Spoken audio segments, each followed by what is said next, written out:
ভিতরে আদর্শ যদি কারো দেখতে চাও, চরিত্র যদি কারো দেখতে চাও, মুহাম্মদ রাসূলুল্লাহর আদর্শ চরিত্রের দিকে ফলো করো। তাহলে দুধ যেমন খাঁটি, মুহাম্মদ রাসূলুল্লাহর আদর্শ চরিত্র তেমন খাঁটি। তার চরিত্রে শস্য দানা পরিমাণ ত্রুটি কিয়ামত পর্যন্ত কেউ খুঁজে পাবে না। তবে বর্তমান বাংলাদেশের জমিনে 4 জন বেঈমানের আবির্ভাব হয়েছে। কজন বললাম? 4 জন বেঈমানের আবির্ভাব হয়েছে। একজনের বেঈমানের নাম হলো আসাদ নূর। কি নাম বললাম? আসাদ নূর। একজনের নাম হলো হাফেজ এনামুল। একজনের নাম হলো ইমরান বিন বশির। আরেকজনের নাম হলো আবু সাইদ। কজন হলো? এই 4 জন। তারা পয়গম্বরের বিরুদ্ধে বিভিন্ন মন্তব্য করেছে। তার বিবি হযরত আয়েশা রাদিয়াল্লাহু সম্পর্ক এমন এমন মন্তব্য করেছে যেটা আমি আমার পক্ষে ভাষায় প্রকাশ করা সম্ভব হবে না। যাই হোক, বর্তমান বাংলাদেশ সরকার সম্ভবত 2 জনকে জেলের ডাল রুটি খাওয়ানোর জন্য তাদের অ্যাটাক করেছে, আর 2 জন এখনো বাকি। আল্লাহ কবে তাদের আবার ডাল রুটি খাওয়াবে জেলের ভিতরে ঢুকিয়ে, আমি সেই অপেক্ষায় আছি। তো পয়গম্বর মুহাম্মদ রাসূলুল্লাহ সাল্লাল্লাহু আলাইহি সাল্লাম ওনার 9 জন স্ত্রী যখন পৃথিবীতে হায়াতে বেঁচে ছিলেন নবীজির সময়, এই 9 জনের ভিতরে কারবা নাম ছিল হযরতে আয়েশা, কারবা নাম ছিল হাফসা, কারবা নাম ছিল উম্মে হাবিবা, কারবা নাম ছিল জাইনাব বিনতে জাহাশ, কারবা নাম ছিল জাইনাব বিনতে খুজাইমা, কারবা নাম ছিল সওদা, কারবা নাম ছিল সুফিয়া, কারবা নাম ছিল মাইমুনা, কারবা নাম ছিল জাওয়ারিয়া, কারবা নাম ছিল মাবিয়া কিপ্তিয়া। যাই হোক, এই বিবিদের ভিতরে একজন স্ত্রী ছিলেন যিনি ছিলেন পয়গম্বরের ডান হাত ওয়ালা মানুষ। কোন হাত বললাম?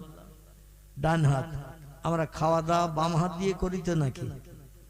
নোংরা পরিষ্কার করি ডান হাত দিয়ে না বাম হাত দিয়ে? খারাপ কাজগুলো বাম হাত দিয়ে করি, ডান হাত দিয়ে ভালো কাজ করি। আমরা কোরআন শরীফ ধরি ডান হাত দিয়ে না বাম হাত দিয়ে ধরি? ডান হাত যদি ভালো থাকে, বাম হাত দিয়ে ধরাটাও দৃষ্টিকটু নিন্দনীয়। এই জন্য আল্লাহর পাক কালাম কোরআন ধরতে হবে ডান হাত দিয়ে। যদি ভারী হয় তো 2 হাত লাগাতে হবে, তবে ডান হাত প্রথম লাগাতে হবে। তো যাই হোক, প্রিয় নবী মুহাম্মদ রাসূলুল্লাহর প্রিয় সাহাবী যার নাম ছিল আবু বকর সিদ্দিক আল কুরাইশি, এনারই মেজো মেয়ে। কি নাম বললাম? এই আবু বকর সিদ্দিকের মেজো মেয়ে। বড় মেয়ের নাম ছিল হাফসা, মেজো মেয়ের নাম ছিল আয়েশা। এই আয়েশার বয়স তখন 7 বছর। নবীজি স্বপ্ন যোগে দেখেছিলেন, আল্লাহ তরফ থেকে জানানো হয়েছিল আপনার জীবনের প্রথমা সাথী যার নাম খোয়াইলে দুহিতা হযরতে খাদিজাতুল কুবরা, তার ইন্তেকালের পরে নবীজি 3 বছর মক্কা নগরীতে বসবাস করেছিলেন, কিন্তু বিয়ে করেননি। খুব ভালো করে শুনবেন, রাসূল মা খাদিজাতুল কুবরাকে জান্নাতুল মুআল্লায় মক্কার কাবা শরীফ থেকে উত্তর দিকে 1/2 কিলোমিটারও কম রাস্তা, সেইখানে দাফন করেছিলেন মা খাদিজারে। দাফন করার পরে আলী রাদিয়াল্লাহু বলছেন, ইজহাব ইয়া রাসূলুল্লাহ ইলাল বাইত, আল্লাহর পয়গম্বর আপনি বাড়ির দিকে চলুন, কাজ তো কমপ্লিট হয়ে গেছে। নবী বলছেন, তোমরা চলে যাও, আমার একটু কাজ বাকি আছে। আলী বললেন, ইয়া রাসূলুল্লাহ কাজ তো আমরা সবাই মিলে কমপ্লিট করেছি। নবী বললেন, তোমরা দাফনের কাজ কমপ্লিট করেছো, কিন্তু আমার একটা বাড়তি কাজ বাকি আছে। আলী বলছেন, আমি একটু দূরে পাহাড়ের কিনারায় দাঁড়ালাম। নবী বাড়তি কাজ কি করেন? দেখা গেল কবরের পাশে মাথা নিচু করিয়ে পয়গম্বর কথা বলছেন, আর আল্লাহর কাছে দোকানে হাত তুলে চোখের পানিতে বুক ভাসিয়ে কাঁদছেন।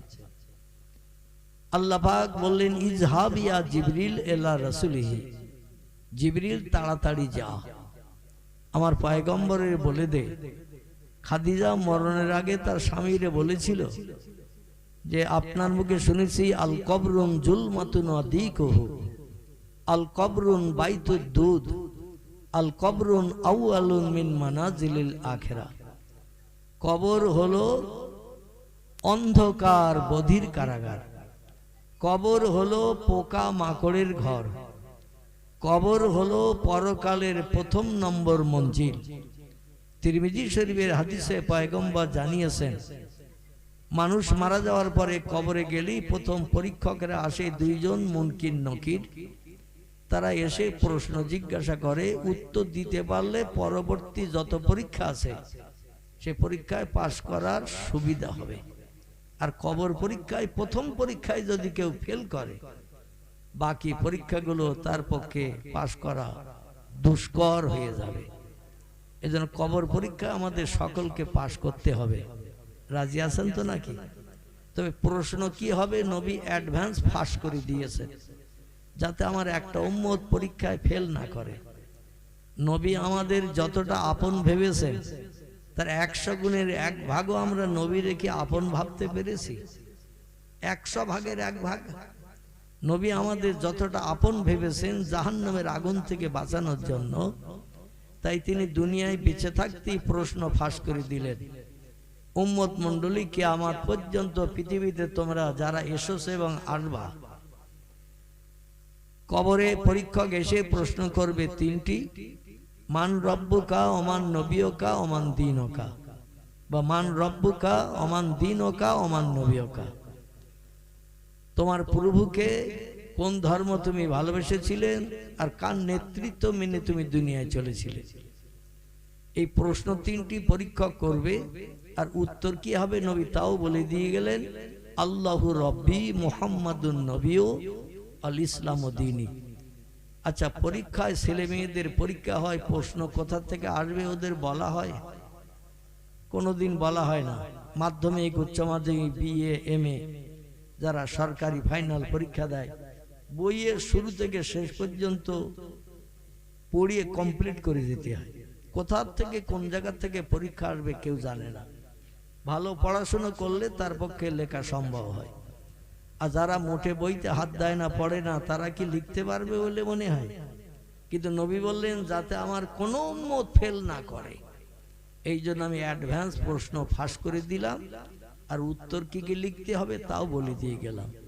এরপরও যদি আমরা কবরে যেয়ে পরীক্ষায় ফেল করি, তাহলে আমাদের মতো দুর্ভাগ্য পৃথিবীতে আর কেউ আছে বলে মনে হয়? আছে? প্রশ্ন ফাঁস হয়ে গেছে, উত্তর জানা আছে।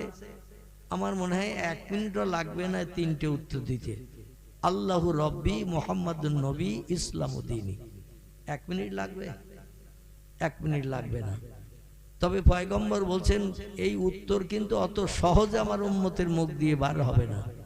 নাসাই শরীফের হাদিস, নবী বলছেন দৈনন্দিন ফজরের নামাজ অন্তে ডাইনে বামে সালাম ফিরানোর পর যদি জায়নামাজের পাটিতে বসে নামাজ শেষ হওয়ার পরে যদি কমপক্ষে 7 বার করে দৈনন্দিন আমার উম্মতেরা এই পরীক্ষকদের প্রশ্নের উত্তর ফজর নামাজ বাদ ভোরের সময় যদি দৈনন্দিন পাঠ করে, আল্লাহু রব্বি মুহাম্মাদুন নবিয়্যু আল ইসলামু দীনি, প্রতিদিন পড়তে হবে কবার? 7 বার। তাই তাদের কবর জেলখানায় যে উত্তর দিতে কষ্ট হবে। আর যারা ফজরের নামাজই নাই, আরে প্রশ্নের উত্তর জবানে কোনোদিন এসেছে কিনা আমার জানা নাই, তাদের পক্ষে উত্তর দেওয়া সম্ভব হবে তো বলে মনে হয়? কি হবে? পরীক্ষক এসে প্রশ্ন করবে মান রব্বুকা, ও বলবে 3 তাড়ি 60 টাকা। অমান নবিয়কা, ও বলে 1 বস্তা আলু 750 টাকা। যে যে কাজ করে সে সেই কাজের চিন্তা ভাবনা করে মনে করবে খরিদ্দার এসেছে, 2 জন খরিদ্দার এসেছে, মালের দাম বলে দেয়। আচ্ছা, এই মালের দাম বললে ওরা খুশি হবে তো নাকি? ওয়ালাহুম মাকামিউ মিন হাদিদিন কুল্লামা আরাদু আইয়াখরুজু মিনহা মিনাল গাম্মি উইদু ফিহা আযুকু মিন আযাবিল হারিক। আল্লাহ কোরআনী তথ্য কোট করে দিয়েছে, উত্তর যদি সঠিক হয় ফেরেশতারা খুশি হবে, এবং আল্লাহও খুশি হবে। আর উত্তর যদি উল্টো পাল্টা হয়, আল্লাহ তখন বলবেন তোমাদের কাঁধে যে একটা করে লোহার মুগুর দিয়ে পাঠিয়েছি, ওয়ালাহুম মাকামিউ মিন হাদিদিন। হাদিদ শব্দের বাংলা অর্থ হলো লোহা। এই লোহার মুগুর একটা করে কাঁধে করে নিয়ে আসবে মুনকির আর নকির। আর উত্তর যদি উল্টো পাল্টা হয়, সঙ্গে সঙ্গে মুগুরের ঘা কষে দেবে মাথায়।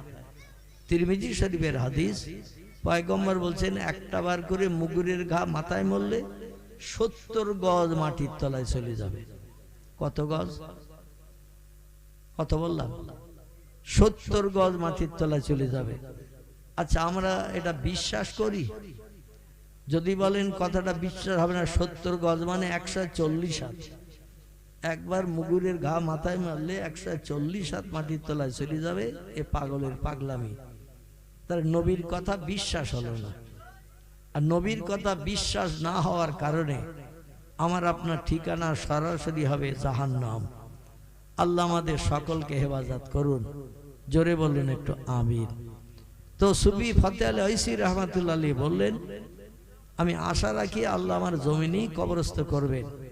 তো হুজুর আপনি কেন বললেন যে আপনি যেখানে মারা যাবেন কবরস্থ করতে হবে? তিনি বললেন, পয়গম্বর মুহাম্মদুর রাসূলুল্লাহ নিজের বিবি আয়েশার ঘরে দিবালোকেই তিনি ইন্তেকাল করেছিলেন। আর আয়েশার সঙ্গে কথাবার্তা বলে নিয়েছিলেন, আমি যদি মারা যাই আমার কবর কোথায় হবে? আয়েশা বলেছিল মক্কার জান্নাতুল মুআল্লায় খাদিজার পাশে হবে। নবী বললেন, আমি এখনো ওটা চিন্তা ভাবনা করি নাই। আয়েশা বললেন, তাহলে আপনার বাপ মা আছে মাকামে আবওয়াহ, স্বামী স্ত্রী দুইজনে আপনার পিতামাতা কবরস্থই আছে, ওখানেই নিশ্চয়ই আপনি কবরস্থ হবে। রসুল বললেন, বাপ মায়ের মাসে কবরস্থ হয়ে থাকবো কিয়ামত পর্যন্ত, ওটাও আমি এখনো ঠিক করি নাই। মাইশাতুল হুমায়রা বললেন, তাহলে ইয়া রাসূলুল্লাহ আপনি কোথায় কবরস্থ হতে চান আমাকে একটু বলুন। বা এই মদিনার জান্নাতুল বাকিতে আপনি কবরস্থ হবে, যে জান্নাতুল বাকি হলো আল্লাহর জান্নাতের টুকরো। নবী বললেন, তাও এখনো ঠিক করেনি। তাহলে মক্কার জান্নাতুল মুআল্লায় কবরস্থ হবেন, আপনি বলেছেন মক্কার জান্নাতুল মুআল্লা হলো জান্নাতের টুকরো, ওখানে আমার কোনো উম্মত কবরস্থ হতে পারলে তার কবরে আযাব হবে না। জোরে বলুন সুবহানাল্লাহ। আল্লাহ নবী বললেন, আমি এর চিন্তা ভাবনাও এখনো নেইনি। আয়েশা বললেন, আজকের আপনি আমি যত উত্তর দেই, আমার কোনো উত্তরে আপনি রাজি হয়ে খুশি হয়ে বলবেন না যে ঠিক বলেছ। তো আমি আর প্রশ্ন বাড়াতে চাই না, উত্তর বাড়াইয়ে দিতে চাই না। আপনি কোথায় কবরস্থ হয়ে থাকবেন বলে চিন্তা নিয়েছেন, জায়গাটার নাম বলেন। আল্লাহ নবী ডেকে বললেন, আয়েশা তোমার উরুর উপরে মাথা দিয়ে তোমার ঘরের ভিতরে মৃত্যু যন্ত্রণায় কষ্ট বোধ করছি। নবী বলেছেন, সাকারাতুল মাউতে হাক্কুন, মৃত্যুর যন্ত্রণা মৃত্যুর কষ্ট হলো সত্য। এ আয়েশা, আমি মুহাম্মদ সৃষ্টির সেরা ব্যক্তিত্ব হওয়া সত্ত্বেও আল্লাহ আমাকে যখন মরণের কষ্ট দিয়েছে, আমার কোন উম্মত মরণের কষ্ট থেকে নিষ্কৃতি পাবে না। প্রত্যেকটি উম্মতের নসিবে মরণের কষ্ট হবে, কারণ সাকারাতুল মাউতে হাক্কুন, মৃত্যুর যন্ত্রণা কষ্ট হলো সত্য। আমি যখন মৃত্যু যন্ত্রণায় কাতরতা বোধ করছি, কষ্ট পাচ্ছি, পিপাসায় গলা শুকিয়ে যাচ্ছে, চোখ দুটো লাল হয়ে যাচ্ছে, আয়েশা প্রত্যেকটি উম্মতের মরণের কষ্ট হবে। আর এই মরণের কষ্টের সময় যদি কোনো ব্যক্তি কষ্টকে দূরে ঠেলে দিয়ে একটাবার জবানে পড়ে নিতে পারবে, মান মাতা মিন উম্মতি ওয়া হুয়া ইয়ালামু লা ইলাহা ইল্লাল্লাহ দাখালাল জান্নাহ, রাওয়াহু মুসলিম। ইমাম মুসলিম বিন হাজ্জাজ রাহমাতুল্লাহ আলাইহি ওনার লিখিত কিতাব সহিহ মুসলিম শরীফে লিখেছেন, যে লোকটির মরণের কষ্ট চলবে, মৃত্যুর জাকান্দানি চলবে, ওই সময় যদি ঠোঁটের মাধ্যম দিয়ে জিভ নেড়ে একটা বার পড়তে পারে লা ইলাহা ইল্লাল্লাহ, এর পরে আর কিছু আছে না নাই? কিন্তু হাদিস শরীফে এসেছে এর পরেও কিছু বলতে হবে না, কারণ মরণের কষ্ট চলছে তোমার, টোটাল পুরো কলেমা তোমার পড়তে হবে না। যদি তুমি কষ্টের সময় একটু ঠোঁটনের জীবের মাধ্যম দিয়ে পড়তে পারো, লা ইলাহা ইল্লাল্লাহ, এতটুকু যদি পড়তে পারো, পয়গম্বর বলছেন দাখালাল জান্নাহ, ওই লোকটি বেহেশতের অধিবাসী হয়ে যাবে। আল্লাহ আমাদের সকলকে যেন মরণের সময় যত কষ্ট দিন না কেন অন্তত কলেমা পড়ার তৌফিক আমাদের সকলকে যেন দান করেন। জোরে বলুন একটু আমিন। নবী বলেন, আয়েশা রে, আমি কোথায় কবরস্থ হব চিন্তা ভাবনা নিয়েছি, সেটি কি তোমার কাছে আজ প্রকাশ করব? আয়েশা বললেন, না আমিয়া জাউজি, প্রাণের স্বামী গো, আপনি মক্কার জান্নাতুল মুআল্লায় কবরস্থ হবেন না। প্রাণ ফিরা বিবি 25 বছর যারে নিয়ে সংসার করেছে, তার কবরের পাশে কবরস্থ হবেন না। আপনার বাপ মা যেখানে কবরস্থে আছে মাকামে আবওয়া, বাপ মায়ের পাশে কোন ছেলে কোন মেয়ে না কবরস্থ হতে চায়, আপনি সেখানেও যখন কবরস্থ হতে চান না, মদিনার জান্নাতুল বাকির কথা বললাম, আপনি যেটাকে জান্নাতের টুকরো বলেছেন, সেখানেও যখন কবরস্থ হতে চান না, মনের ভিতরে কি গোপন রহস্য আপনি লুকিয়ে রেখেছেন আমাকে জানান। নবী বলেন, আয়েশা রে, তোমার উরুর উপরে মাথা দিয়ে, পশ্চিম দিকে মাথা দিয়ে, উরুটাকে বালির বানিয়ে পূর্ব দিকে পা দিয়ে বর্তমান এখন শুয়ে আছি, পশ্চিম দিকে মাথা দিয়ে পূর্ব দিকে পা দিয়ে তোমার উরুটা লম্বা করে দিয়ে রেখেছো, ওটাই বালির বানিয়ে শুয়ে আছি। ও আয়েশা, মরণের পর তোমার ঘরের ভিতরে এইভাবেই যদি আমাকে কবরস্থ করো, আমি নবী মুহাম্মদ রাসূলুল্লাহ খুশিতে বাগ হয়ে কিয়ামত পর্যন্ত থাকতে পারবো। একটু জোরে বলেন নারায়ে তাকবীর। আয়েশা বলছেন, ইয়া রাসূলুল্লাহ, আমি অধম নারী, আবু বকর সিদ্দিকের মেজো মেয়ে, আমার নাম আয়েশা, কোন জায়গায় কবরস্থ হতে নাচে, আমার ঘরের ভিতরে আপনি কবরস্থ হবেন, আর আপনি মৃত্যু যন্ত্রণায় কষ্ট পাচ্ছেন, আমার উরুটারে বালির বানিয়ে আপনার মাথাটা উরুর উপরে উঠিয়ে রেখেছি, আপনার মাথাটা বর্তমান পশ্চিম দিকে, পা দুখানা পূর্ব দিকে, এইভাবে যদি আমার ঘরের ভিতরে কবরস্থ হতে চান, আমি অবশ্যই আপনাকে মরণের পরে অন্য কোন জায়গায় কবরস্থ হতে দেব না, আমার ঘরের ভিতরেই আপনাকে কবর দেব। আমার ভাইরা, একটুখানি যদি ঘুরিয়ে বলি 1-8 মিনিটের জন্য, সেটি হলো এই খিদিরপুর গ্রামে অধিকাংশ ব্যক্তি বিবাহিত আছেন না নাই? যুবক ছাড়া, বিয়ে করেনি যারা, এরা ছাড়া আর যত ব্যক্তি আমরা বিবাহিত আছি এই খিদিরপুর গ্রাম। আমি নেওরা হলে নেওরার নাম করতাম, কিন্তু নেওরার মেয়েরা তো এখানে আসেনি, এসেছে, এই জন্য ওরা তো শুনতে পাবে না। কবে এই মোবাইলের মাধ্যম দিয়ে আবার শুনবে ইউটিউবারদের কাছ থেকে, সেদিন একটু মুসকে মুসকে হাসবে। যে কথাটা আমি বলতে চাচ্ছি, এই খিদিরপুর গ্রামের কোন স্বামী বিশ্ব নবীর শেষ সুন্নত আদায়ের জন্য যদি বলে নবী যেখানে ইন্তেকাল করেছেন ঘরের ভিতরে সেখানেই কবরস্থ হয়েছেন, আমরা নবীর সুন্নত আদায় করতে কে কে চাই একটু হাত তুলে দেখান। শীতের রাত যদিও, একটু হাত তুলে দেখান, ফেরেশতারা একটু ফটোগ্রাফ করে নিক। নারায়ে তাকবীর, নারায়ে তাকবীর। হাত নামান।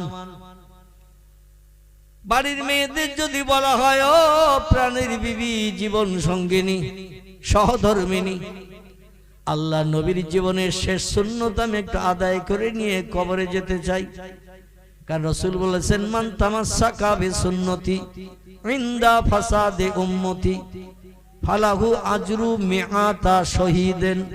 জোরে বলুন একটু আল্লাহু আকবার।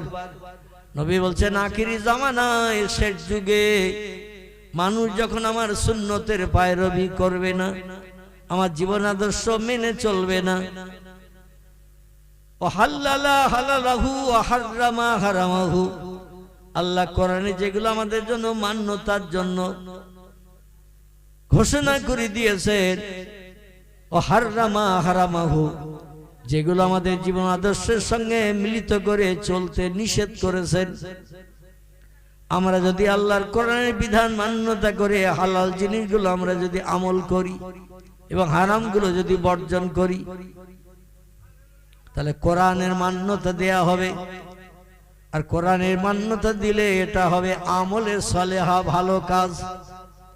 কোরআনের মান্যতা যদি দেই, মদের গ্লাসে হাত না দেই, সুদের টাকা স্পর্শ যদি না করি, মিথ্যা কথা যদি না বলি, কারো মাল না বলি যদি চুরি করি,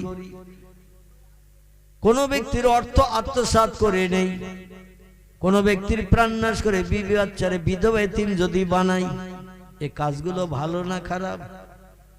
এই কাজগুলো, আচ্ছা আপনারা এই কাজ করতেছেন, আমি কি বলতেছি এটা এগুলো ভালো না খারাপ জিজ্ঞাসা করছি।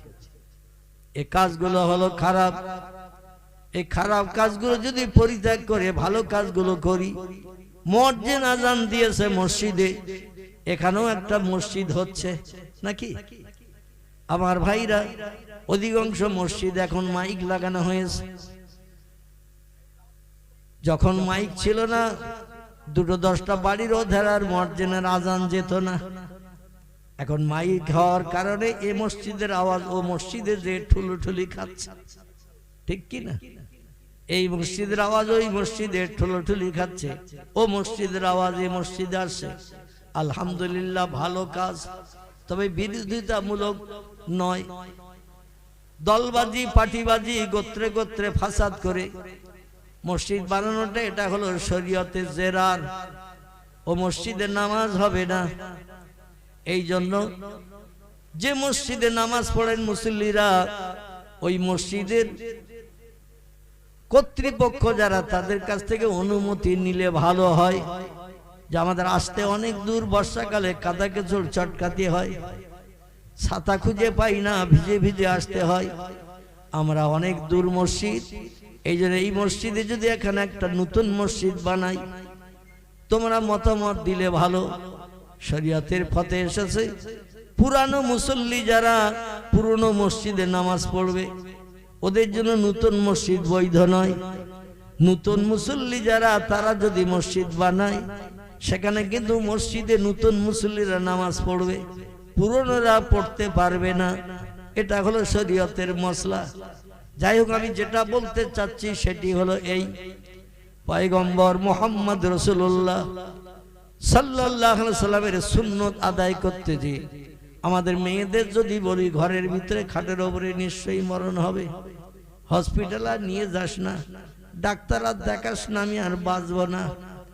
বাড়ির ছেলেরা বা আপন জনেরা বলল, আব্বা যখন বলছে আর হসপিটালে নিয়ে যাস না, নার্সিংহোমে ভর্তি করিস না, তো টানা হেসরা করে আর কষ্ট দিয়ে দরকার নাই, ঘরে খাটে মরণ হয়, সুস্থভাবে হোক।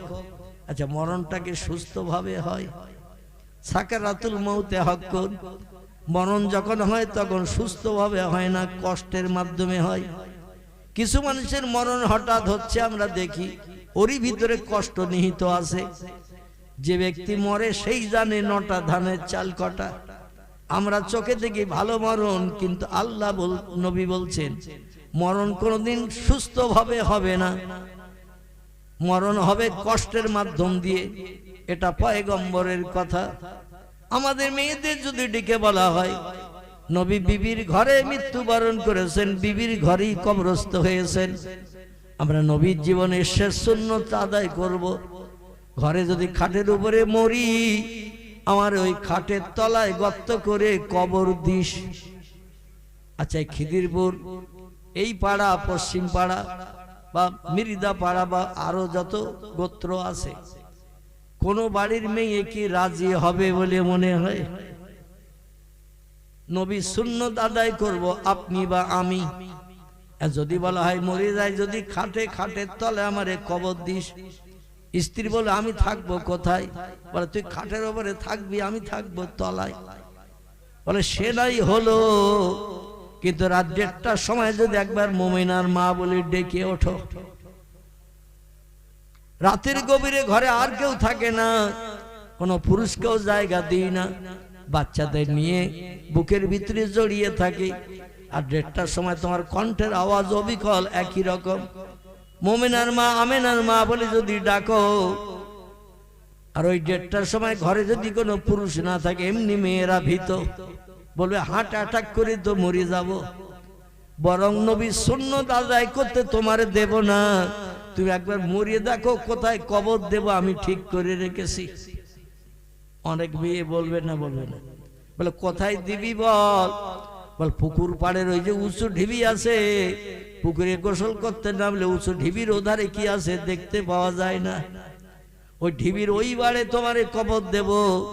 কবরের উপর একটা খেজুর গাছের আগা যদি পুঁতে দেওয়া হয় তাও যেন নজরে দেখতে না পাই, কারণ খেজুরের পাতা দেখলো আমার ভয় লাগবে গোসল করতে। যে মাইশাতুল হুমায়রা রাদিয়াল্লাহু আনহা পয়গম্বর মুহাম্মদ রাসূলুল্লাহকে কবরস্থ করার পর প্রতিদিন ওই ঘরের ভিতরে থাকতেন, তার কোনোদিন ভয় লাগেনি। একটু জোরে বলেন।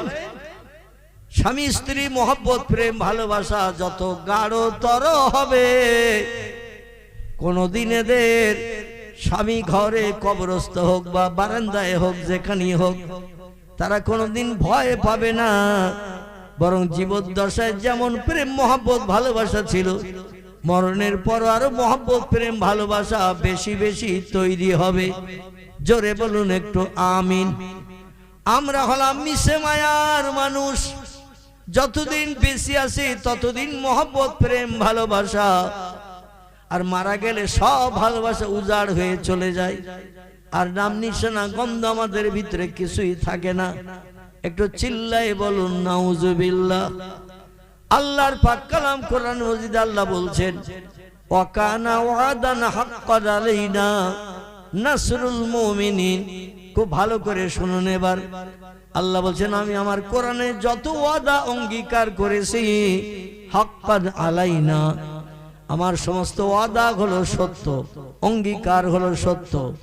তবে সত্য ওয়াদা অঙ্গীকার বাস্তবে রূপ দান করি তাদের জন্য নাসরুল মুমিনিন, যারা ইমানদার মুমিন খোদা ভক্ত হবে, আল্লাহ বিশ্বাসী যারা হবে, পরকাল বিশ্বাসী যারা হবে, মান আমানা বিল্লাহ, আমারে না দেখে যারা স্রষ্টা বলে মেনে নেবে, ওয়াল ইয়াউমিল আখিরে, পরকালকে না দেখে যারা বিশ্বাস করে নেবে। পরকাল বলে একটা লম্বা জিন্দেগি আছে, সেখানে দুই ধরনের জায়গা আছে। একটা জায়গা হলো শান্তির জায়গা, যার আরবি নাম হলো জান্নাত, ফার্সি নাম হলো বেহেশত, বাংলা নাম হলো স্বর্গ। এই স্বর্গ বলে একটা জায়গা আছে শান্তির জায়গা, আর একটা জায়গার নাম হলো নরক, আরবিতে যারে জাহান্নাম বলা হয়েছে। আমার ভাইরা, এই দুটি জিনিস মানুষ দুনিয়ায় বেঁচে থাকতে চোখে দেখতে পাবে না, জান্নাতও দেখতে পাবে না, জাহান্নামও দেখতে পাবে না, আল্লাহকে দেখতে পাবে না। না দেখা কারণে, না দেখার পরও যারা বিশ্বাস করবে স্রষ্টা বলে একজন আছে, পরকাল বলে একটা লম্বা জিন্দেগি আছে, যেখানে মরণ কোনোদিন নাই, লা ইয়ামুতু ওয়ালা ইউখরিজ ফিহা, মরণ সেখানে কোনোদিন হবে না। কোন ব্যক্তিকে জান্নাতের ভিতর থেকে বাইরে বার করে আনা হবে না। যুগ যুগ যুগ যুগ যুগ যুগ ধরে, কোটি কোটি কোটি কোটি বছর ধরে সুখ ভোগ করবে তারা সেখানে। জোরে বলুন একটু আমিন। আল্লাহ বললেন এই দুটি জিনিস না থেকে বিশ্বাস করতে হবে। তারপরে 3 নম্বরে আল্লাহ বলছেন ওয়া আমিলা সালেহান, আর পরকালে জাহান্নামের ভয়ে ভীত সন্ত্রস্ত হয়ে জান্নাত পাওয়ার আশায় একটু আমলে সালেহা ভালো ভালো কাজগুলো তোমরা করবে। মুয়াজ্জিন আযান দিলে মসজিদে সব কাজ ফেলে রেখে চলে যাবে। রমজান মাস আসলে সারাদিন না খেয়ে দাঁতে দড়ি দিয়ে থাকবে।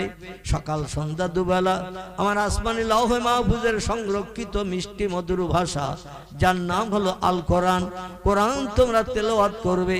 কারণ কোরআনের ভিতরে যত কথা লিপিবদ্ধ আছে, যালিকাল কিতাবুল লা রাইবা ফি, কোরআনের শুরু থেকে নিয়ে শেষ পর্যন্ত 114টি চ্যাপ্টার সূরা, 6666টি সেন্টেন্স বাক্য আয়াত, 3,44,740টি হরফ বর্ণমালা অক্ষর দিয়ে কোরআনকে আল্লাহ পাক 1450 বছর আগে কোড অফ কমপ্লিট করে মানুষের কল্যাণের জন্য গাইড বুক করে জীবন বিধান করে পাঠিয়েছেন।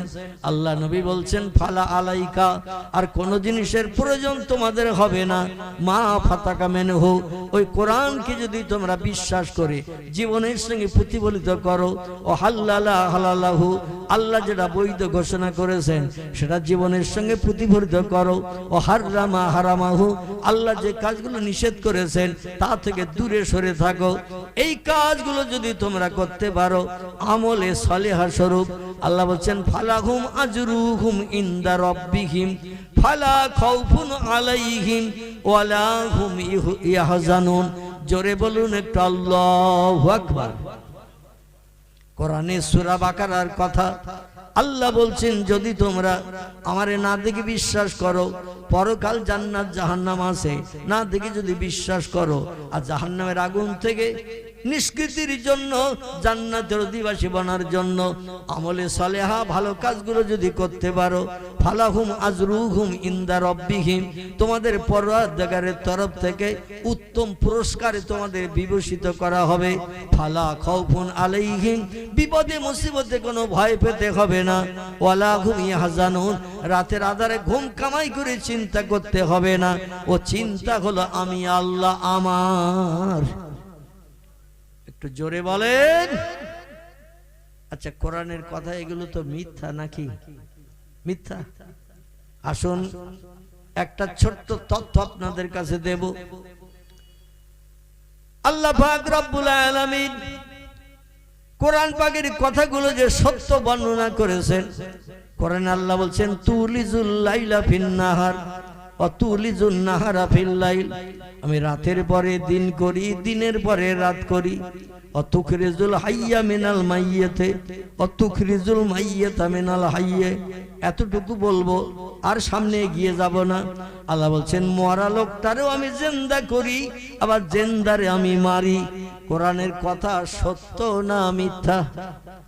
দুনিয়ায় যত নামি দামি জ্ঞানী মানুষ আছে, খুব ভালো করে শুনবেন, বিজ্ঞান, দর্শন, ইঞ্জিনিয়ার, ডাক্তার, মাস্টার, ভূতত্ত্ববিদ, ঐতিহাসিক, সাহিত্যিক, ভৌগোলিক, যত ধরনের নামি দামি জ্ঞানী মানুষ আছে, তাদের যদি একটু ডাক দেন, মা মরে গেছে 3 ঘন্টা, ক ঘন্টা? 3 ঘন্টা মা মারা গেছে।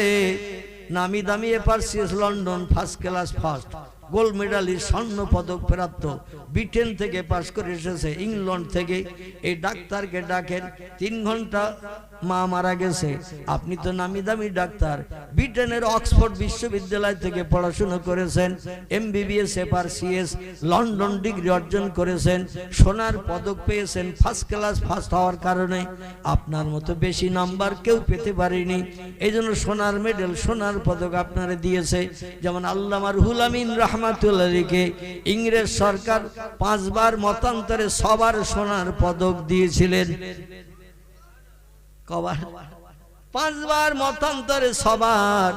হায়ার নাম্বার পাওয়ার কারণে কলকাতা আলিয়া মাদ্রাসার বয়স কম বেশি 230 বছর হয়েছে। ক বছর? 230 বছর কলকাতা আলিয়া মাদ্রাসার বয়স।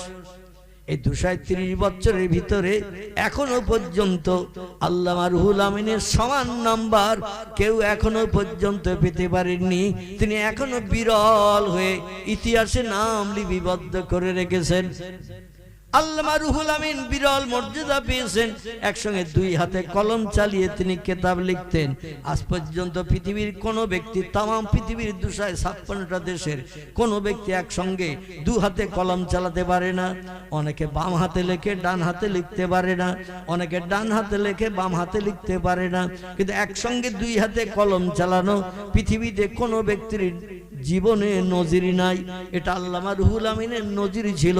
অল্প দিনের ভিতরে বিশ্বকবি রবীন্দ্রনাথ ঠাকুরকে হার মানিয়েছেন, কথাশিল্পী শরৎচন্দ্রকে হার মানিয়েছেন, সাহিত্য সম্রাট বঙ্কিমচন্দ্রকে হার মানিয়েছেন। অল্প কিছু দিনের ভিতরেই 2 হাত দিয়ে কলম চালানোর কারণে 147 খানা কেতাব, 12,000 পৃষ্ঠার কেতাব তিনি লিপিবদ্ধ করে অমরত্ন লাভ করে রয়েছেন। কত হাজার পৃষ্ঠা? আর একটু জোরে বলেন নারে তাকবীর। আমাদের ঘরের পাশে তিনি কবরস্থ হয়ে আছেন। তার লিখিত পুস্তকের পৃষ্ঠা হলো 12,000। কত হাজার? 12,000 পৃষ্ঠার কেতাব লিখেছেন।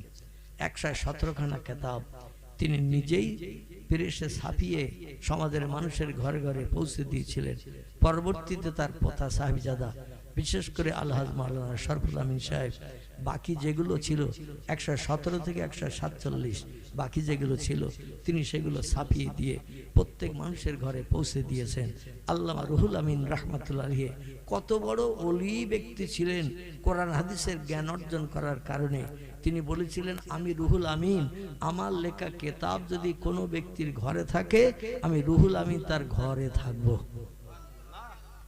আমার লেখা কিতাব যদি কোনো ব্যক্তি ঘরে রাখে, তাহলে আমি রুহুল আমিন আমাকেও তার ঘরের ভিতরে বেঁধে রাখলো।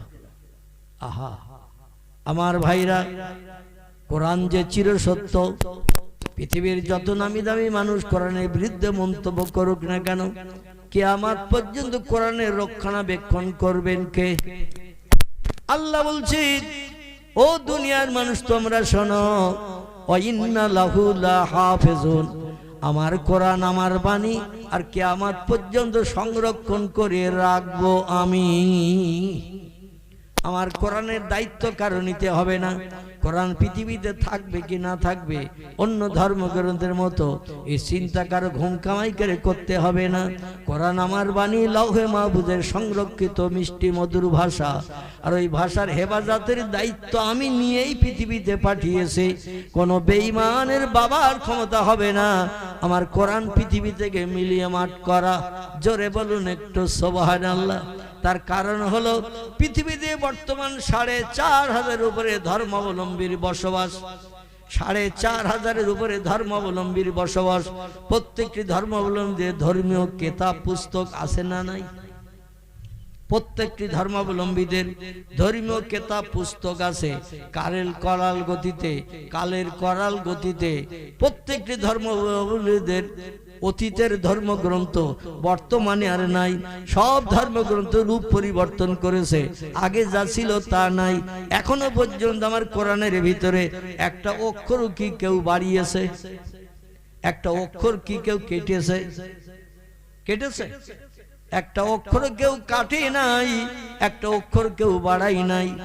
যা আল্লাহ পাঠিয়েছিলেন তাই এখনো আছে, আর কিয়ামত পর্যন্ত এই জন্য থাকবে।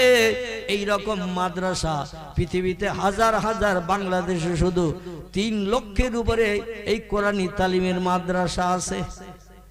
কলক্ষ বলা 3 লক্ষের উপরে এই কোরআনের হাফিজি কোরআনী মাদ্রাসা রয়েছে। শুধু বাংলাদেশ নয়, আমাদের ভারতেও আছে, পাকিস্তানও আছে, ইরাকে, ইরানে, কুয়েতে, জর্ডন, পারস্য, তুরস্ক, যত মুসলিম দেশ আছে। এছাড়া বিধর্মীদের দেশও যেখানে আছে, সেখানে যদি মুসলমানেরা বাস করে তাহলে সেখানেও মাদ্রাসা আছে না নাই?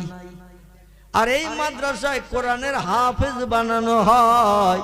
পৃথিবীতে কোনো জায়গায় ভিন ধর্মাবলম্বীদের কোনো ধর্মীয় পুস্তক পড়ার জন্য কোনো মাদ্রাসা মক্তব নাই।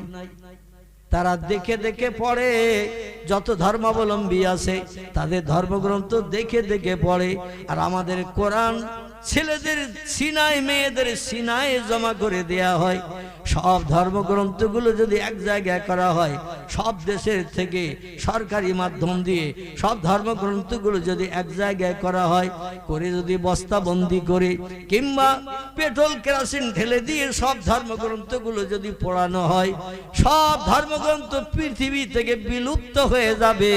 কিন্তু আমাদের কোরআন কি পৃথিবী থেকে সব বাড়ি থেকে কালেকশন করে নিয়ে আগুন ধরিয়ে যদি পড়ানো হয়, আমাদের কোরআন তার পরে থাকবে না চলে যাবে? আমাদের কোরআন তারপরেও থাকবে।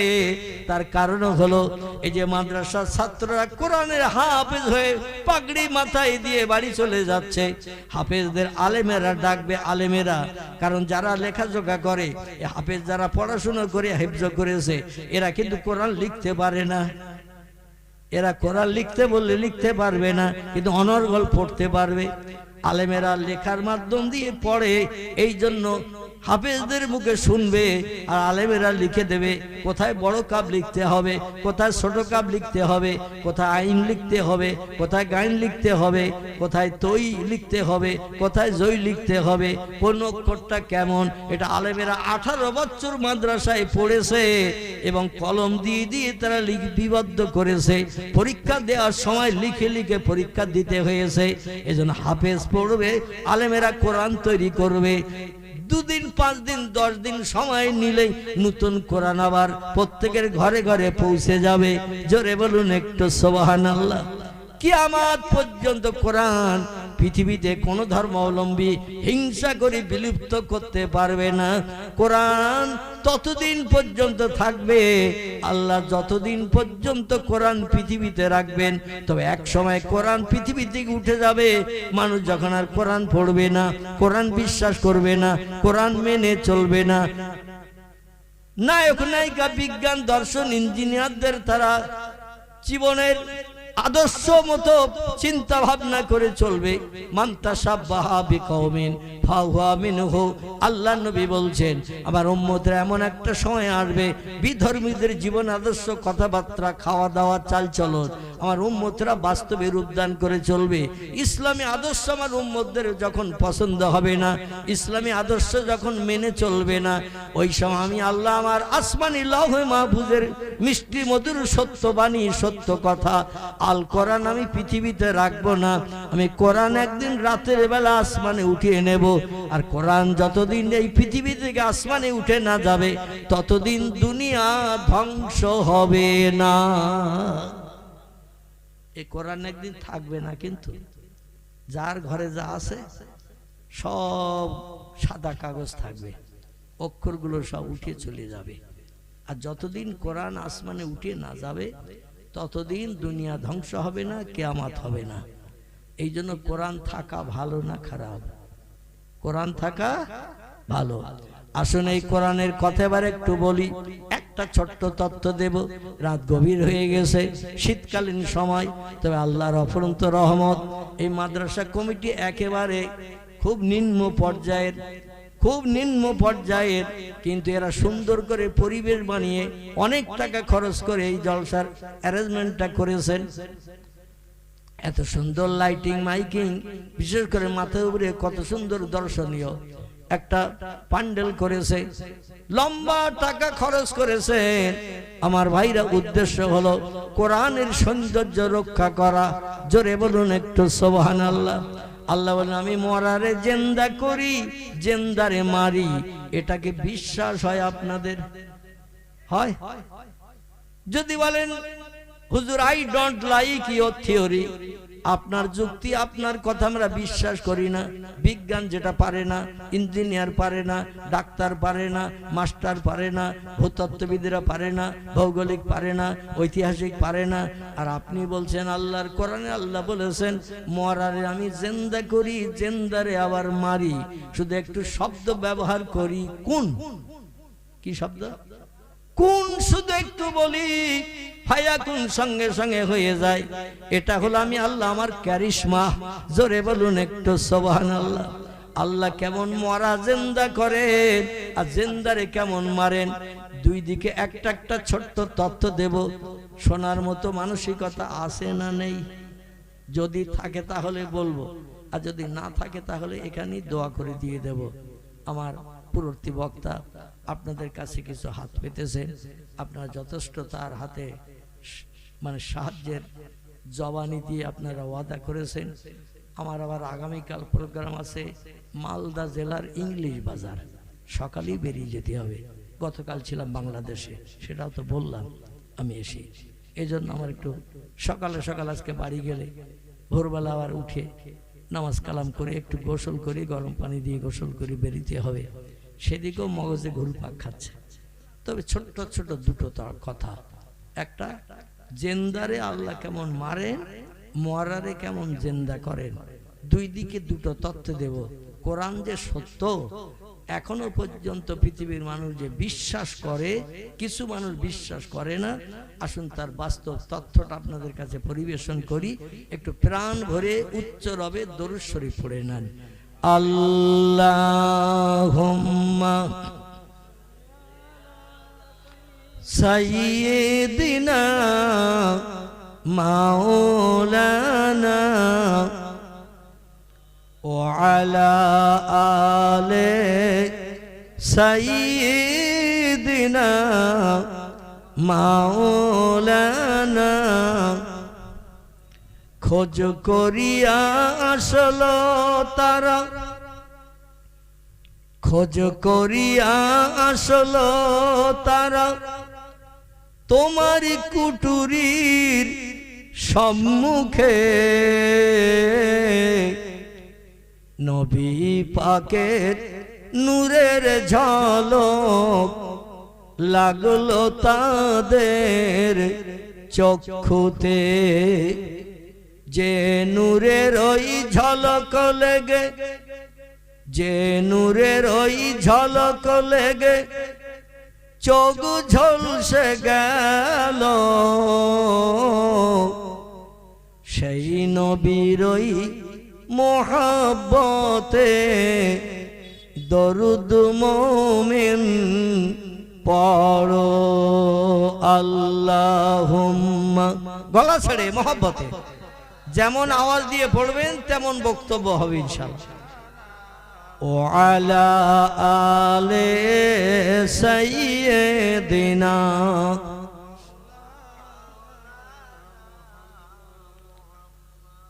ইরাকের দেশে আল্লাহর দুইজন ওলি ব্যক্তির আগমন হয়েছিল। একজন ব্যক্তির নাম হযরত আল্লামা হাফেজ কারি সরি শক্তি রহমাতুল্লাহ আলাইহি। কি নাম বললাম? সরি শক্তি রহমাতুল্লাহ আলাইহি। ওনার একজন যোগ্য ছাত্র ছিল, ছাত্রটির নাম হযরত আল্লামা শাহ শিবলি নোমানী রহমাতুল্লাহ আলাইহি, যিনি বিশ্ব নবীর জীবনী গ্রন্থ লিখেছেন সিরাতুন নবী। নবীজির একটা জীবনী গ্রন্থ লিখেছেন এই আল্লামা শাহ শিবলি নোমানী রহমাতুল্লাহ আলাইহি। নবীজির জীবনী গ্রন্থ মানুষের কাছে খুব প্রিয় এবং পছন্দনীয়। নবীর ভালো জীবন হিসাবে বিশ্ববাসীর কাছে খুব পছন্দনীয়। বইটির নাম হলো সিরাতুন নবী। নবীর জীবন আদর্শ নিয়ে একটা বই লিখেছেন তিনি। এই ছাত্রটি যার নাম হযরতে আল্লামা শাহ শিবলি নোমানী রহমাতুল্লাহ আলাইহি,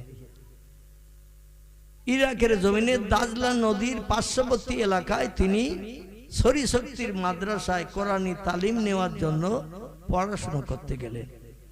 আজকের যেমন তিনটে ছেলে পাগড়ি নিল, সবকে এক পাড়ার, বিভিন্ন জায়গাতে নাকি বিভিন্ন জায়গা থেকে পড়তে এসেছে। যার স্মরণশক্তি যেমন সে তেমন ভাবে কোরআনকে সিনায় জমা করেছে। যাদের ব্রেন মগজ একটু নরমাল তাদের একটু সময় লাগে বেশি, যাদের ব্রেন মগজ সাফ তাদের একটু তাড়াতাড়ি হয়ে যায়। 3 মাসের ভিতরেও অনেক ব্যক্তি কোরআনের হাফেজ হয়েছে। কমাস বললাম? ইমাম তিরমিজি রহমাতুল্লাহ আলাইহির নাম, বিখ্যাত হাদিসের কিতাব লিখেছেন যিনি, সুনানে তিরমিজি। এই তিরমিজি রহমাতুল্লাহ আলাইহি 3 মাসে কোরআন শরীফ হেফজ করে সিনায় জমা করেছিলেন। তাদের মগজটা আল্লাহ একটু সাফ করে দিয়েছিলেন। যাই হোক, তো শিবলি রহমাতুল্লাহ আলাইহি সরি শক্তির মাদ্রাসায় যে কোরআনের হাফেজ হওয়ার জন্য তিনি পড়তে গেলেন। খুব সংক্ষেপ করে বলছি, রাত অনেক হয়ে গেছে। তো অল্প কিছুদিনের ভিতরে ব্রেন মগজ সাফ পরিষ্কার থাকার কারণে তিনি কোরআনের হাফেজ হয়েছেন। হাফেজ হওয়ার পরে মাদ্রাসা এই রকম একটা অনুষ্ঠান করা হয়েছে। প্রত্যেকটি মাদ্রাসায় যখন হাফেজদের পাগড়ি পরানো হয় কম বেশি এইরকম একটা অনুষ্ঠান করা হয়। অনুষ্ঠানে বক্তারা আসেন, বা আল্লাহওয়ালা মানুষেরা আসেন, পীর সাহেবেরা আসেন, এসে ছাত্রদের মাথায় পাগড়ি পরিয়ে দেয়। আচ্ছা, যারা কোরআনের হাফেজ হয়েছে এদের কি কোনো প্রোগ্রেসি রিপোর্ট দেওয়া হয়, মার্কশিট? একটু কথা বলে না? সুলাইমান নবীর মতো ঘুমিয়ে চোখ আগলা করিয়েছে। কোরআনের হাফেজ হলে তাদের কি কোনো প্রোগ্রেসি রিপোর্ট, মার্কশিট, রেজাল্ট দেওয়া হয়? ওদের মার্কশিট, রেজাল্ট, প্রোগ্রেসি রিপোর্ট হলো মাথায় পাগড়ি জড়ানো। বুঝতে পেরেছে? এই পাগড়ি জড়ানো মানে ওরা কোরআন শুরু থেকে শেষ পর্যন্ত সিনায় জমা করেছে। পাগড়ি জড়ানোটাই হচ্ছে ডকুমেন্ট। এই জন্য ছেলেরা এই পাগড়িটা খুব সযত্নে রেখে দেয়, কারণ এটাই তার হাফেজ হওয়ার ডকুমেন্ট। তো শিবলি ডেকে বলছেন, বাবা আজকে তোমার মাথায় পাগড়ি পরানো হবে, খুব ভালো করে শুনবে। হযরতে শরীশক্তি রহমাতুল্লাহ আলাইহি শিবলিকে ডেকে বলছেন, বাবা তুমি কোরআন সিনায় জমা করেছো, আমার সামনে না দেখে তুমি শুরু থেকে শেষ পর্যন্ত পড়া দিয়েছো। তোমার যে সিনায় কোরআন জমা হয়ে গেছে আমি তার বাস্তব ডকুমেন্ট। এজন্য তোমার মাথায় আজকের পাগড়ি পরিয়ে দেওয়া হবে। মাদ্রাসা কমিটি এলাকার মানুষ তারা আসবে, দেখবে আমার মাদ্রাসা থেকে এবছর কটা ছেলে হাফেজ হয়ে মাথায় পাগড়ি বেঁধে চলে যাচ্ছে। তো বাবা, এ ছেলেরা তোমরা যারা আজকের পাগড়ি পরবে আজকের এই মজলিসের জলসায়, আমি তোমাদের গোটা কয়েক উপদেশ দেব। বাবা চলে যাবো তো বাড়ি, কারণ আমার এখানে আর পড়ার কিচ্ছু নাই। আমার এখানে পড়ার নিয়ম নীতি ছিল কোরআন শুরু থেকে শেষ পর্যন্ত পাঠ করা এবং সিনায় জমা করা। এরপরে যদি বাড়তি শিক্ষা করতে চাও, বাড়তি জ্ঞান অর্জন করতে গেলে অন্য জায়গায় ভর্তি হতে হবে। প্রাইমারি স্কুলে কি বিএ পর্যন্ত পড়ানো হয়? প্রাইমারি স্কুলে, মাধ্যমিক স্কুলে কি এমএ পড়ানো হয়? হয় না। এক এক জায়গায় এক একটা ক্লাস শেষ আছে। তিনি বললেন, তোমরা আরো যদি ভালো কোরআন হাদিসের জ্ঞান অর্জন করতে চাও, অন্য জায়গায় মাদ্রাসায়, যেখানে অনেক শিক্ষক ছাত্রদের পড়ায়, বিভিন্ন সাবজেক্ট নিয়ে পড়ায়, এক একটা শিক্ষক 45 মিনিট 40 মিনিট করে, এইভাবে সারা বছর পড়ে পরীক্ষা দিয়ে পাশ করতে হবে, পরের ক্লাসে প্রমোশন পাবে। তবে আমি গোটাকে উপদেশ তোমাদের দিয়ে ছেড়ে দেবো বাবা পাগড়ি পরিয়ে। ছাত্রেরা বললেন, মা সালাকা ইয়া আইয়ুহাল ওসাতিজ, আমাদের ওস্তাদ হুজুর গো, আপনি পাগড়ি পরিয়ে বিদায় দেবেন। এই মাদ্রাসা আমরা আর পড়তে আসবো না, কারণ আমাদের যা পড়ার সব পড়া হয়ে গেছে। এই জন্য পাগড়ি পরিয়ে বিদায় দেবেন, আমরা চলে যাব বাড়ি। কিন্তু কি উপদেশ দিতে চান হুজুর বলুন, আমরা এক মনে শুনবো। শিবলি রহমাতুল্লাহ আলাইহি বললেন, বাবা খুব ভালো করে শুনবেন, এ মাদ্রাসার ছাত্ররা তোমরাও একটু শুনে নাও। বাবা হযরত শরীশক্তি ডেকে বলছেন, বাবারা আমি যে কটা উপদেশ তোমাদের দেব, উপদেশ কটা মন দিয়ে শোনো। প্রথম উপদেশ হলো, আমার এখান থেকে পাগড়ি পরে বাড়ি যাওয়ার পরে দৈনন্দিন তোমাদের 100 পারা করে কোরআন প্রতিদিন পড়তে হবে। কপারা 100 পারা করে প্রতিদিন কোরআন পড়তে হবে। তো প্রতিদিন 100 পারা করে পড়লে কোরআন খতম হবে কদিনে? কদিন? আলহামদুলিল্লাহ। তাহলে এখনো ঘুমাননি আপনারা। 5 দিনে কোরআন খতম হয়ে যাবে। এইভাবে পড়া যদি চালু রাখতে পারো, কবরে যাওয়া পর্যন্ত কোরআন সিনায় নিয়ে কবরে যেতে পারবে। আর কবরে যদি কোরআন সিনায় নিয়ে যাও, কবরের বাবার ক্ষমতা হবে না কিয়ামত পর্যন্ত তোমাদের লাশের একটা পশমের গায়ে কামড় দেয়া। মাটি তোমাদের খাবে না। যেমন কবরে রাখা হবে তেমন অবস্থায় আল্লাহ তোমাদের কবরে রাখবেন। আল্লাহর বাণী কোরআন সিনায় জমা করে রাখার জন্য। এ বাবারা, 2 নম্বরের উপদেশ হলো, প্রতিদিন 5 ওয়াক্ত নামাজ যেন ছাড়বে না। নামাজটা হলো আল্লাহর সঙ্গে সম্পর্ক গাঢ় তৈরি করার জন্য 1 নম্বরের পন্থা। আফজালুল ইবাদাতি সালাত। আল্লাহ নবী হাদিস শরীফে জানিয়েছেন, আল্লাহকে রাজি করার জন্য যত ইবাদত আছে ইবাদতের ভিতরে সেরা ইবাদতের নাম হলো নামাজ। কি নাম? নামাজ। এ বাবারা, প্রাপ্ত বয়স্ক তোমরা যারা হয়েছো, যারা হও নাই, যতদিন পৃথিবীতে হায়াতে বেঁচে থাকবে, প্রতি বছর রমজানের 1 মাস রোজা যেন কেউ কাজা করবে না, রোজা যেন নষ্ট করবে না। ছাত্ররা শুনলো, কেউ বা প্রাপ্তবয়স্ক, কেউ বা এখনো প্রাপ্তবয়স্ক হয়নি। শরীয়তের বিধান 12 বছর বয়স হয়ে গেলে ছেলেরা প্রাপ্তবয়স্ক হয়। আর মেয়েদের প্রাপ্তবয়স্ক হলো যেখান থেকে মেয়েদের প্রতি মাসে মাসে রোগটা শুরু হয়। আরবিতে যারে হায়েজ বলে, ইংরেজিতে যারে মেন্স বলে, বাংলায় যারে ঋতুকাল বলা হয়। মেয়েরা যখন থেকে প্রতি মাসে মাসে 3-4 দিন নাপাকি হয়, এই নাপাকি হওয়া থেকে তারা প্রাপ্তা বয়স্কা, এখান থেকে তারা সাবালিকা। জোরে বলুন একটু আমিন। এ বাবারা, আরেকটি উপদেশ আমি তোমাদের দিচ্ছি। আল্লাহ কোরআনে কোট করেছেন, কোরআনের 4th পারায়, ও আবুদুল্লাহ ওয়ালা তুশরিকু বিহি শাইয়্যাও ওয়াবিল ওয়ালিদাইনি ইহসানা। জোরে বলুন একটু আল্লাহু আকবার। আল্লাহ কোরআনে কোট করে দিয়েছেন, আমার দুনিয়ায় বসবাস করবে তোমরা, আমার নেয়ামত খাবে তোমরা, আমাদের অনুদান সুন্দরী বিবি বাচ্চা নিয়ে সংসার জীবনে সুখ ভোগ করবে তোমরা, আমার জমিনে ঘর বেঁধে বর্ষার পানির হাত থেকে বাঁচবে তোমরা, শীতকালে শীততাপ থেকে নিষ্কৃতি পাবে, ঘরের দরজা জানলা লাগিয়ে ঘর বানানোর কারণে। যেখানে ঘর বানাবে ও জমিন হলো আমি আল্লাহ আমার। এজন্য আমার ইবাদত যেন কোনোদিন ভুলো না, আমার ইবাদত যেন কোনোদিন ছেড়ো না। নবী বলেন সব থেকে উত্তম ইবাদতের নাম হলো নামাজ। এটা শাহ শরীশক্তি রাহমাতুল্লাহ আলাইহি ছাত্রদের বললেন, বললেন 5 নম্বরের কথা হলো বাবারা, আল্লাহ নিজের ইবাদতের কথা বলার পরেই বললেন অবিল ওয়ালিদাইনি ইহসানা, তোমাদের বাপ মায়ের সঙ্গে ব্যবহার ভালো রাখবে, বাপ মায়ের সঙ্গে যেন দুর্ব্যবহার করবে না। আমার থেকে তুমি বেশি বোঝো, কথা বলো না। এখানকার ছেলেরা অবশ্য ধমকি দেয় না, নরম স্বরে মায়ের সঙ্গে কথা বলে, বাপের সঙ্গে কথা বলে। কিন্তু অনেক জায়গায় দেখা যায় বাপেরে ভাতও দেয় না, মারও ভাতও দেয় না। মাঝে মধ্যে বলে বাপের বাড়ি যাও, আমি আর খেতে দিতে পারবো না। আর এই বলার মূলে থাকে একজন, আমি তারে বিশেন মন্ত্রী বলি। কি মন্ত্রী? আমি তারে বিশেন মন্ত্রী বলি। সারা রাত 1 বালিশে মাথা দিয়ে কান কামড়ায় যারা। তোমার মা বুড়ি হয়ে গেছে, পেশাব করে, পায়খানা করে, নোংরা করে, ঘর দুর্গন্ধ হয়। তোমার মারে বাপের বাড়ি পাঠিয়ে দাও, সেখানে যা পারে করুক। আমরা বাড়ি পরিষ্কার পরিচ্ছন্ন রাখার জন্য তোমার মারে আর রাখবো না। অন্যথায় তোমরা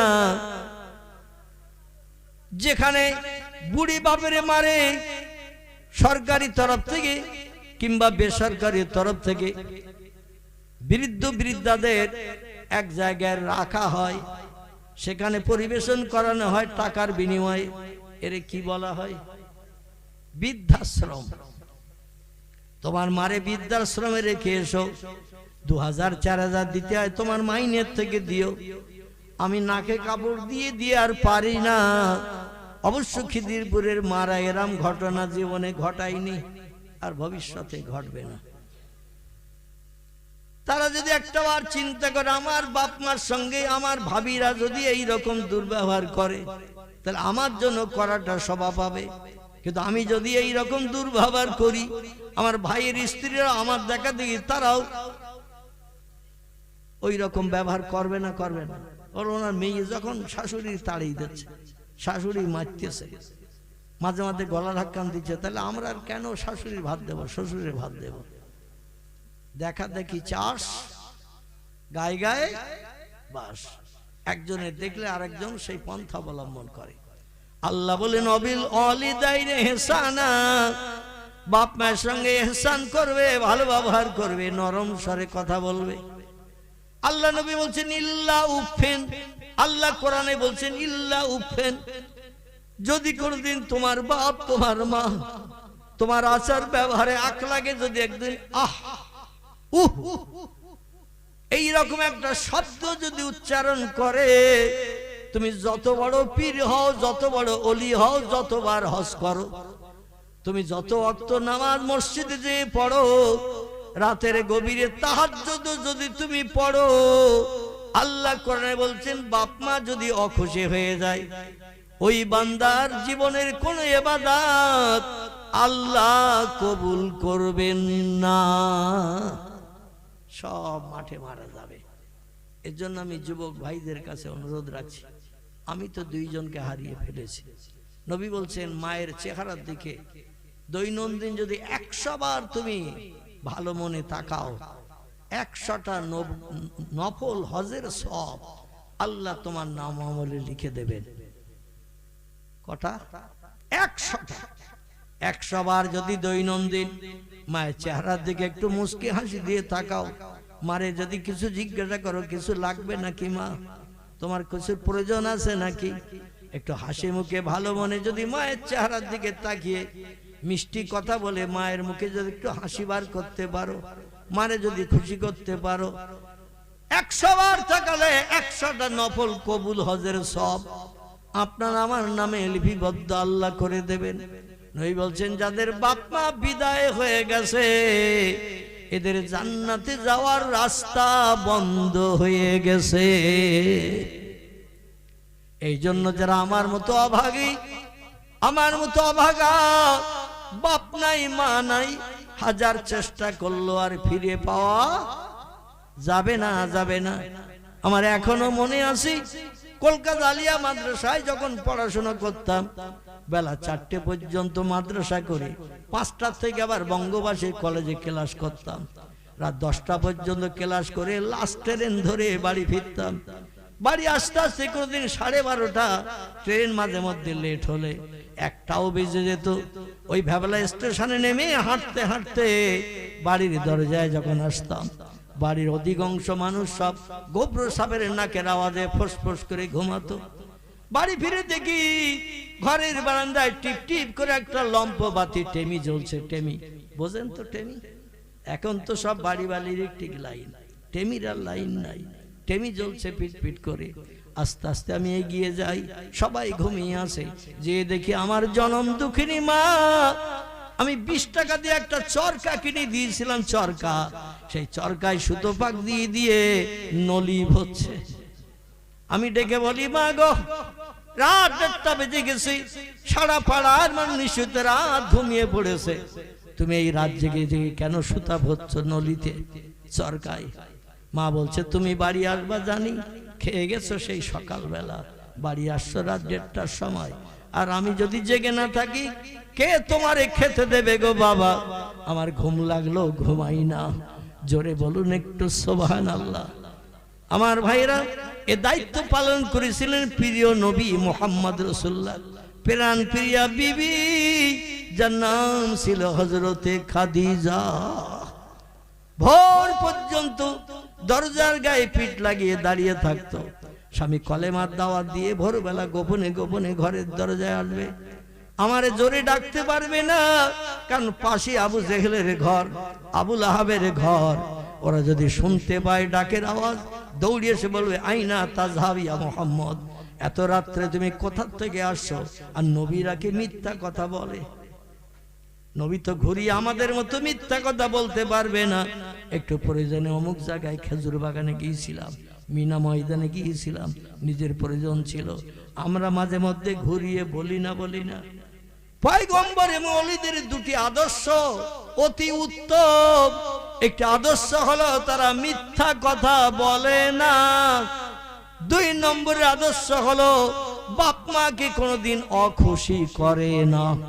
জোরে বলুন একটু সুবহানাল্লাহ। আমার ভাইরা, শাহ শিবলি ডেকে বললেন, শাহ সরি শক্তি রহমাতুল্লাহ ডেকে বললেন, ছাত্ররা বাড়িতে যখন চলে যাবে বাপ মা যেটা বলবে সেটা মান্যতা দেবে, বাপ মায়ের সঙ্গে সম্পর্ক ভালো রাখবে, বাপ মা যে হুকুম করবে সেটা বাস্তবে রূপদান করে পিতা মাতার মুখে হাসি ফুটাবে, তাহলে আল্লাহ তোমার উপরে রহম করম দান করবেন, তুমি আল্লাহর প্রেমিক প্রিয় বান্দা সাব্যস্ত হয়ে যাবে বাবারা। তাহলে তোমাদের ভবিষ্যতে কারো কাছে যে আর হাত পাততে হবে না। জোরে বলুন একটু আমিন। শিবলি বাড়ি ফিরে আসবেন অন্য ভাইদের সঙ্গে। হুজুর শেষ কথাটা বললেন, বাবারা আমি আর একটা উপদেশের কথা বলছি, এটার একটু মান্যতা দেওয়ার চেষ্টা করবে। ছাত্রা বলো, মা সালাকা ইয়া আইয়ুহাল ওসাতিস, আমাদের ওস্তাদ হুজুর গো বলুন আমাদের আর কি মান্যতা দিতে হবে। উনি বললেন, যখন বাড়ি চলে যাবে আল্লাহর কোরআনের তালিমের জন্য একটা মাদ্রাসা তৈরি করবে। এই হাফেজ ইয়াকুব সাহেব পাড়ার আরো তো আলেম হাফেজ মোল্লা মৌলবী অনেক আছে না নাই? এই খিদিরপুর গ্রামে আরো আছে না নাই? কিন্তু তার সৎ উদ্দেশ্যটা কতটা একটু চিন্তা ভাবনা করেন। শাহসারি শক্তি রহমাতুল্লাহ বললেন, বাবারা বাড়ি যে একটা কোরআনী তালিমের মাদ্রাসা বানাবে, এলাকার ছেলে মেয়েদের কোরআনী তালিম দেবে। আল্লাহর কোরআন যে ঘরে তেলাওয়াত হয় সে ঘরে আসমানি গজব পর্যন্ত আসে না। জোরে বলুন একটু সুবহানাল্লাহ। আল্লাহ হাড়িতে দানায় দানায় বরকত দেয়, রুজিতে শ্রীবৃদ্ধি করে দেয়। রোগ বেমারি থেকে আল্লাহ ওই বাড়ির মানুষকে নিষ্কৃতি রাখেন। আসমানি গজব বালা মুসিবত ওই ঘরে আসে না যে ঘরে দৈনন্দিন কোরআন তেলাওয়াত হয়। জোরে বলুন একটু সুবহানাল্লাহ। শিবলি উপদেশ কটা শুনেনি, বাড়ি ফিরে আসলেন, কিন্তু ঘটনা হলো তার বাবা দুনিয়ায় বেঁচে নাই। অধিকাংশ মাদ্রাসায় দেখবেন বাপ হারা ছেলে, মা হারা ছেলে, এই রকম ছেলেদের মাদ্রাসায় ভর্তি করানো হয়। কারণ স্কুল কলেজে পড়াতে গেলে টাকা পয়সা খরচ হবে। যিনি অভিভাবক দুনিয়া থেকে বিদায় হয়ে গেছে, বই কিনে দেবে কে, জামা কাপড় কিনে দেবে কে, পরীক্ষার ফিস দেবে কে? দেওয়ার তো কেউ নাই। পরের বাড়িতে ঝিয়ের কাজ করে কোন রকমে দুটো খাবার পায়, তাই নিয়ে বাড়ি চলে আসে। মা বেটা দুইজন এক জায়গায় বসে বসে ভাগ করে করে খায়। আচ্ছা, বেটা এবং মা যদি দুইজন পরের বাড়ি ঝিয়ের কাজ, কাজের মেয়ের কাজ করে যদি আসে, খাবার যেটা তারা দেয় ও খাবারটা মা বেশি নেয় না ছেলেরে বেশি দেয়? কারে বেশি দেয়? আহারে 32টি নারী ছাড়া ব্যথা, এটা কেবল মা ছাড়া পৃথিবীতে কেউ জানে না। না না, কেউ জানে না, কেউ জানে না। একটা বাচ্চা যখন মায়ের উদর থেকে পৃথিবীতে আসে, বিজ্ঞানীরাও একমত, তফসিরের কেতাবও একই তথ্য দেয়া হয়েছে।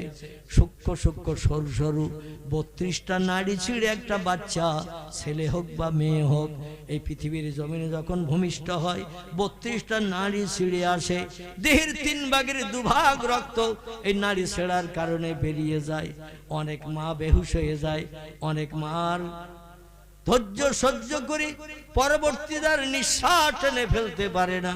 কত মা সন্তান প্রসব করতে যে মৃত্যুর করে ঢলে পড়ে না, পড়ে না, কত মা মারা যায়।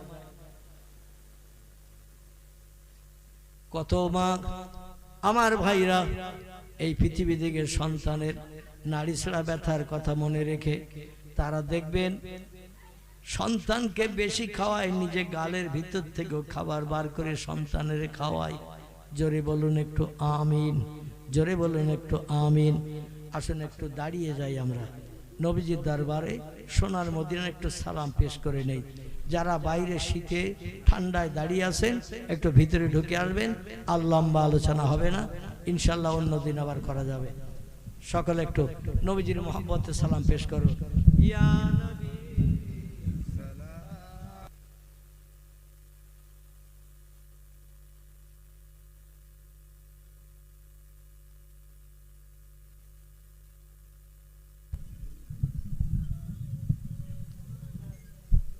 বক্তারা বক্তৃতা করলে গা গরম হয়, আর শ্রোতারা বসে বসে শুনলে কিন্তু হিমালয় পাহাড় হয়ে যায়।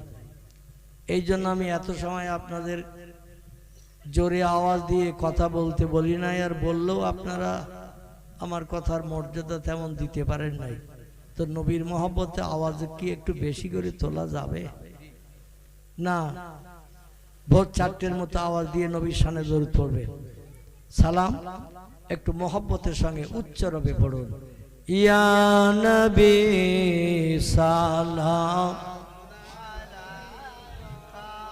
ইয়া রাসূল সালাম ইয়া হাবিব সালাম আলাইকা সালাতুল্লাহ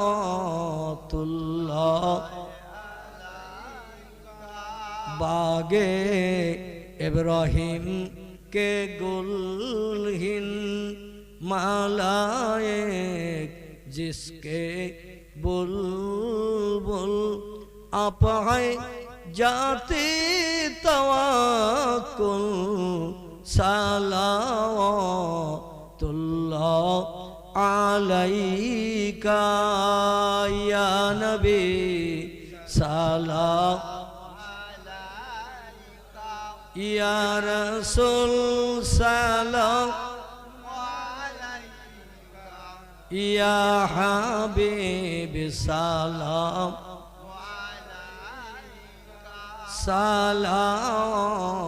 सलावतुल्लाह